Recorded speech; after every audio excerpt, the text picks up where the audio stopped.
Aquest cap de setmana es fa el primer mercat de la Fira del Préssec d'Ordal a Subirats, a l'Alt Penedès, un mercat que repetirà tots els caps de setmana fins a mitjans d'agost, quan es tanca la collita.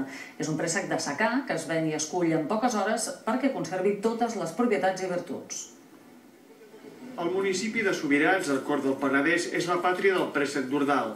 En aquests camps de secà de terra calcària se'n conreen fins a 10 varietats, que es cullen esglaonadament fins a mitjans d'agost. Només una vintena de pagesos es dediquen a produir aquesta fruita de manera artesanal. El collim de matí i passem a collir l'arbre 2 o 3 vegades a la setmana per així garantir que el producte està collit en condicions òptimes de maduració.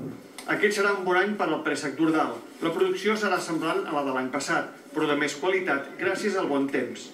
Ha sigut un any bo perquè no ha fet unes temperatures en primer lloc molt altes, les nits ha refrescat, que això ha sigut molt interessant, després la pluviometria ha sigut molt bona. A més, el fred ha castigat la producció d'altres zones de l'Estat. Això ha beneficiat el préssec d'Ordal, que ha arrencat la temporada amb bons preus. Aquest cap de setmana, al mercat de Sant Pau d'Ordal es posaran a la venda els primers préssecs de la temporada. Es vendran a un preu d'1 a 2,5 euros al quilo, segons el calibre. El mercat es fa cada cap de setmana fins a mig estiu.